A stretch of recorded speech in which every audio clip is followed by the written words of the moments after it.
Hawthorn's coach, David Parkin, was captain in Hawthorn's 1971 premiership year, and now after taking over from his mentor, John Kennedy, he coaches his first premiership team. Here he is with Geoff Leek. Well, David, you're in a throng of very loyal supporters at the moment, ecstatic, but congratulations to you personally on your first premiership as coach. I did very little, Geoff. I thought during the week it'd be a players' game, and I don't think that the coaches really played, a real vital role. I thought it'd be, the players would have to see the game through. We personally didn't make all that many changes and manipulation of players. I believe that we had 20 players who could do the job. And we did a bit of a Collingwood today. We stuck them in their positions and believed them in those positions, basically. I think we only made, one or two changes during the day. And the players realised the potential that I believe that they had. I believe they had it last year, and we didn't realise that, and that was a bit of disappointment to me. I suppose one of the rare blokes who inherited a premiership side. Sure. And the sorts of things that Kennedy believed in, we've tried to maintain. And I believe the players showed the sort of character of that man today, and that's the thing that we may not have the skill and the running ability of some of the other sides and the handball and finesse, but we've got a lot of blokes here who've been imbued with the Kennedy spirit, and it's been carried on. And I hope that we'd never lose that, and it surfaced again in today, which was the most important time for it to surface. David, when did you think that you had the game won?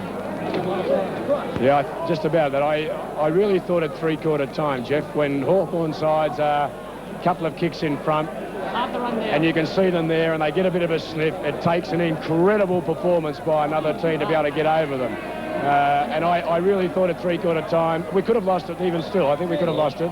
But I think at three-quarter time, I was convinced inside, without showing it outwardly, that we could win the game. Were you a little bit worried in the second quarter when North overhauled you and got in front, and your stars like Matthews and Knights and, say, Tuck, some of the other good players were not getting into the game? Yeah, we were very worried at half. Well, I was personally worried at half-time because... What did you say to them? Oh, no, I think I appealed to their better nature, the sort of people that we do have here. We didn't say... We did 3 or 4 fundamental things, and it's fundamentals that usually win finals, and we talked about those, mainly forwards who had won the ball so well in the first quarter, who had placed enormous pressure on their opponents as the ball was coming out of the forward line. Didn't do it in the second quarter. Neither did they win it, and neither did they put any pressure on them. But after half-time, they did the same sorts of things that they did in the first quarter. Maybe not as well because the opposition were playing well, but they put in that way, which I think enabled us to win. And why did you switch Martello and Peter Knights in the last quarter?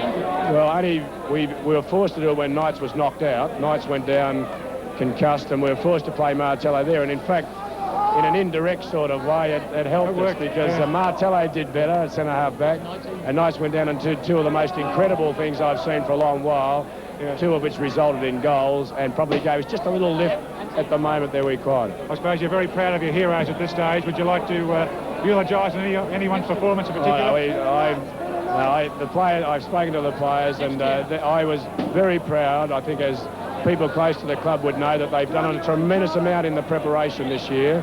We demand a lot from our players, off the field now as well as on the field, and they've certainly measured up, and I couldn't have asked for better support. What I would like to say is that the support I get, particularly from my coaches, we've got a tremendous bunch where John O'Mahony and Johnny Burt and Peter Shockman and etc. And the chairman of selectors, Ken Herbert, who works diligently for ours to get us the right sort of preparation. They're the sort of people, because we are a team both on and off the field, that have enabled us to get the result on the board. David, is the side sticking together as a group? You're not losing anyone for next season? Well, we haven't had that problem in the past, Geoff, and I hope that that's still the strength of Hawthorn, that the players will want to stay and be a part of this club because of the nature of the club. It is a great club. We're a funny mob in lots of ways. We may be not as professional as the side we played against in many ways, but we really do stick together, and I hope that the players will stay with us and do something that we've never been able to do at Hawthorn, that's win 2 in a row. Hawthorn coach David Parkin, and congratulations to him and his team.